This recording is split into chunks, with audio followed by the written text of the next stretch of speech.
सुभाष ने परफ्यूम की बोतल को ही तकरीबन खाली कर दिया। अगर वह किसी लड़की से मिलने जा रहा हो तब तो कहने ही क्या। उसे ब्लाइंड डेट का रिवाज बेहद भाता है। आजकल कितनी ही ऑनलाइन साइटें हैं जो इस तरह की डेट सेट करने में काफ़ी मदद कर देती हैं। सुभाष आज पहली बार ब्लाइंड डेट पर नहीं जा रहा है। हाँ, लेकिन आज की डेट का नाम उसे बहुत लुभा रहा है, स्वीटी। होटल के बेसमेंट में रेस्टोरेंट था। एक कोने की टेबल पहले ही रिजर्व थी। एक लड़की वहां पहले से ही बैठी थी। माफ कीजिए स्वीटी, मुझे देर हो गई क्या? या फिर आपको मुझसे भी ज्यादा जल्दी थी? तिरछी मुस्कान लिए सुभाष फ्लर्ट करने में माहिर था। नहीं, मैं ही कुछ जल्दी आ गई। वह नया फ्लाईओवर खुल गया है न, सो आने में समय ही नहीं लगा। स्वीटी भी बातचीत करने लगी। शाम का रंग बढ़ने लगा और अपना परिचय देने के बाद वे दोनों एक दूसरे की पसंद नापसंद पर बात करने लगे। सुभाष एक प्राइवेट हवाई जहाज कंपनी में पायलट था और स्वीटी एक मैनेजमेंट इंस्टीट्यूट में बिजनेस मैनेजमेंट पढ़ाती थी। तुम्हारा इतना स्वीट नाम किसने रखा वैसे? स्वीटी, मुझे आपका नाम बहुत पसंद आया और मुझे स्वीट्स बहुत पसंद है। देखते ही जी चाहता है कि गप से मुंह में रख लूं। सुभाष अपनी आदत के मुताबिक फ्लर्ट किए जा रहा था। स्वीटी भी शर्माने के बजाय आग में घी डाल रही थी। वह बोली, अपने मन को ज्यादा नहीं तरसाना चाहिए, लेकिन यहाँ सबके सामने नहीं। कहो तो होटल में चलते हैं, वहाँ जितना जी चाहे उतनी स्वीट्स खा लेना। सुभाष फटी आंखों से स्वीटी को ताकता रह गया, फिर आनन फानन उठा और बोला, तो चलो। दोनों होटल में गए। सुभाष रिसेप्शन पर जाने लगा तो स्वीटी ने हाथ पकड़कर उसे रोक लिया और बोली, मेरे नाम पर एक कमरा बुक है। ओह, वेरी फास्ट। सुभाष स्वीटी के पीछे पीछे हो लिया। अब वे दोनों स्वीटी के कमरे में थे। तुम बैठो, मैं हाथ मुंह धोकर आई, कहते हुए स्वीटी बाथरूम में चली गई। सुभाष आया तो था सिर्फ एक दोस्ती भरी गपशप के लिए, लेकिन उसकी अचानक लॉटरी लग गई। लड़की खुद न्योता देते हुए उसे अपने कमरे तक ले आई थी। सुभाष ने कमरे की खिड़की पर पर्दे डाल दिए और बत्तियां बंद कर दी। अब कमरा हल्की पीली रोशनी से जगमगा रहा था। तभी बाथरूम का दरवाजा खुला। स्वीटी एक छोटी सी लाल पोशाक में खड़ी इतराने लगी। सुभाष ने बाहें पसार दी। स्वीटी मटकते हुए उन बाहों में समा गई। दोनों धप से बिस्तर पर गिरे। सुभाष स्वीटी को बेतहाशा चूमने लगा। उसके हाथ स्वीटी के बदन पर दौड़ने लगे। स्वीटी सुभाष की कमीज उतारने लगी।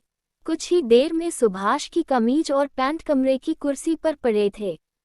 अब सुभाष की बारी थी। उसने स्वीटी की पोशाक की जिप पर अपनी उंगली फिराई ही थी कि कमरे का दरवाजा खड़का। उन दोनों के बिना खोले ही दरवाजा खुला और पुलिस की वर्दी में एक आदमी सामने खड़ा था। ये देख सुभाष हैरान रह गया। उसने स्वीटी की ओर देखा। वह शांति से बिस्तर पर बैठी रही। उस पुलिस वाले ने सुभाष के गाल पर एक तमाचा जड़ कर दिया। सुभाष का चेहरा झन्ना उठा। हर जगह को बाजार समझ रखा है क्या?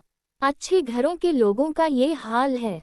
बताओ, पढ़े लिखे होते हुए भी? कहते हुए वह पुलिस वाला कमरे की छानबीन करने लगा। नहीं सर, आप गलत समझ रहे हैं। हम दोनों तो फ्रेंड हैं। वह तो बस यूं ही थोड़ा भावनाओं में बह गए थे। सॉरी सर, गलती हो गई, आइंदा ऐसा नहीं होगा। सुभाष बिना सांस लिए कहने लगा। वह इस मामले को रफा दफा करना चाह रहा था। पुलिस वाले ने स्वीटी के बालों को पकड़कर उसका चेहरा ऊपर किया और अपना फोन निकालकर वीडियो बनाने लगा। कहाँ से पकड़ लाया इस छम्मकछल्लों को? लड़की तो कम उम्र की लग रही है या?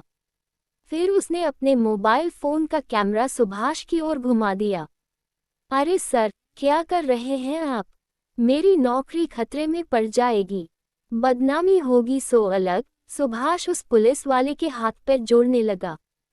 ये बात ठीक कही तूने, जो होना था हो लिया। अब तेरी नौकरी छीन कर मुझे क्या मिलेगा? देख भाई, तूने अपने मजे ले लिए, अब मुझे भी कुछ मिल जाता तो। पुलिस वाला लेन देन पर उतर आया। बोलिए सर, क्या कर सकता हूँ मैं आपके लिए? कहते हुए सुभाष ने अपना पर्स निकाला और उसमें जितने रुपए थे सब उसको थमाने लगा। यह क्या चिल्लर दे रहा है मुझे? एटीएम कार्ड थमा। पुलिस वाले की नीयत का खोट अब सामने था। सुभाष सकपका गया। एटीएम या क्रेडिट कार्ड का मतलब था बेहिसाब नुकसान। पर मरता क्या न करता। स्वीटी को वहीं छोड़ वे दोनों पास के एटीएम चल दिए। वहां पुलिस वाले ने एटीएम से 25,000 रुपये निकाल कर अपनी जेब में रख लिए, फिर वह अपने रास्ते चलता बना। सुभाष ने चैन की सांस ली। वह फौरन होटल के उसी कमरे में जा पहुंचा। कमरे में घुसा तो पाया कि स्वीटी कपड़े बदल कर कुर्सी पर अपना सिर पकड़ कर बैठी थी। स्वीटी के चेहरे की हवाएं उड़ी देख सुभाष बोला, गया वह पुलिस वाला। आई एम सो सॉरी, मेरी वजह से आप, चलिए, जो हुआ उस पर तो अब कोई जोर नहीं। अब यहाँ से निकलना ही बेहतर होगा। चलिए, मैं आपको छोड़ देता हूँ। बताएं, कहाँ जाना है आपको? आप जाए यहाँ से। मैं स्वीटी अभी भी घबराई हुई थी। घबराए मत, मैं आपकी मर्जी के खिलाफ कुछ नहीं करूँगा। मुझ पर यकीन कीजिए, मैं तो बस आपको यहाँ से निकालना चाहता हूँ। मैं खुद चली जाऊंगी, आप जाइए यहाँ से प्लीज। स्वीटी के कहने पर सुभाष ने वहाँ से चले जाना ही ठीक समझा। घर पहुंचकर सुभाष ने चैन की सांस ली। उसने एक गिलास ठंडा पानी लिया और चुपचाप अपने बिस्तर पर निढाल पड़ गया।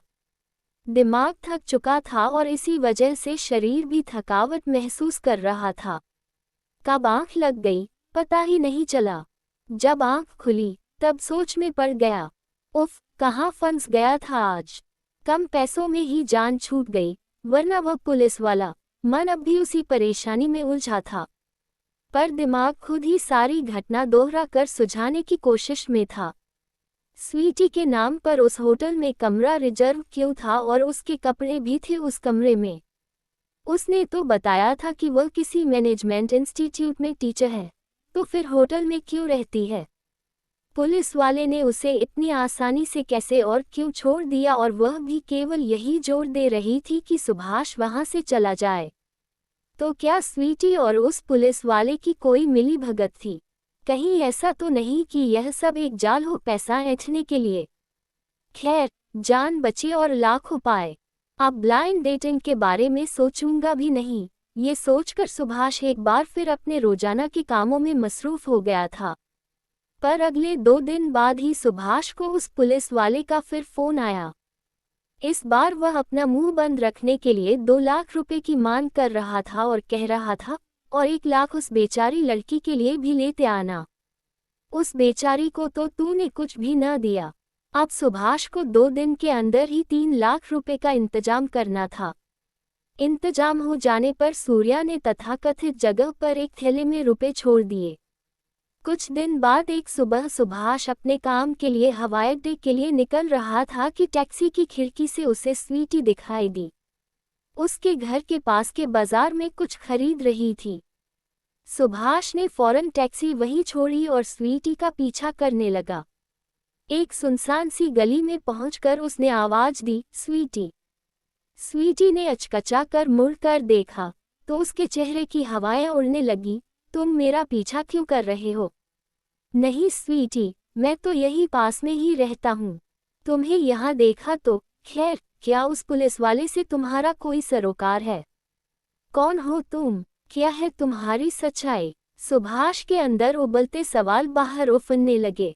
स्वीटी चुप रही। सुभाष ने उसका रास्ता रोक लिया। गली में किसी और को न पाकर स्वीटी अचानक रो पड़ी। तुम्हारी तरह मैं भी इस दलदल का शिकार हूँ। आगे कुछ बताती, इससे पहले गली में कुछ लोग आते दिखाई दिए। सुभाष ने जल्दी से अपना फ़ोन नंबर स्वीटी को बताया और वहां से चलता बना। शाम ढलने से पहले स्वीटी का फ़ोन आ गया। उसका असली नाम रेखा था।